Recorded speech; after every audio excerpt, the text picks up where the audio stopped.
happening, everybody out here?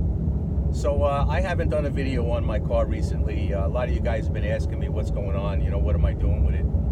Actually, I haven't done anything with it. I just been driving it. I got about 400 miles on it since the oil change, and I have to say this engine is running great. I'm starting to have confidence in it now that I can go forward with future mods. The question is, you know, what mods do I do? And I've been thinking about it. I mean, since I put the Stage 1 kit on it, I've been driving it around, even with the old engine when I had the Stage 1 on it. It actually runs pretty good. I can't really complain. Here we got some road. You know, it pulls really good. I mean, right there, that's 70 miles an hour. And we're lucky that we have speed limits that reflect that. But yeah, so it runs good, and I'll say that it runs really good when the temperatures drop below 80 degrees. Above 80 degrees, it's not so great. And you know, I've been going back and forth. I mean, I've been wanting to step up to Stage 2. I've been wanting to go with some custom tuning. I know that there's a huge amount of potential in here for this.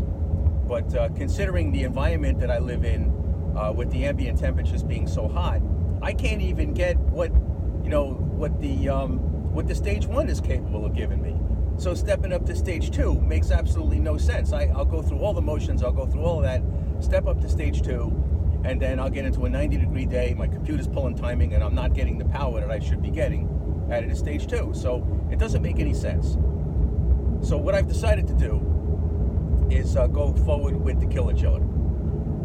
I've researched this thing 9 ways to Sunday. I have talked to the people down at Killer Chiller. They've been great. There's a guy, the owner of the company, his name is Joe, and I rung him out. I talked to him for hours on the phone. I have asked him every single question. I've asked him the same question different ways. I mean, I've really gone through it with him, and I've also talked to some friends who are also going with the Killer Chiller. So I've decided to go that route. The Killer Chiller is on order. I should have it in about a week. And once I get the hardware, I'll put it all up on the bench and I'll show it to you guys. Now, from what I'm told, and from what I've been able to show you, look at this BMW. This BMW, just taking the temperature of the airbox, we were looking at 151 degrees, where this car was over 130. And that should give you an idea what the Killer Chiller can do. So this is the direction that I'm going to go in. So that's basically what's going on, guys. Like I say, I've talked to a lot of people about putting the Killer Chiller on.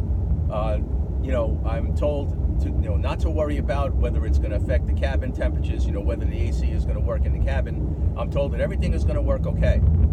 So, I'm really looking forward to getting this thing on the car, because once I get the Killer Chiller on the car and I get my post-blower temps down and consistently down, I can now step up to Stage 2.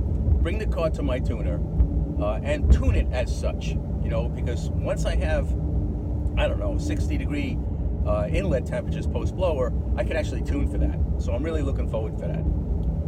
So yeah, guys, so stay tuned to the channel. There's more to come, between the Killer Chiller and all the mods coming after that. There's a lot for me to show you, so stay tuned. Okay, we'll see you in the next one. Thanks for watching.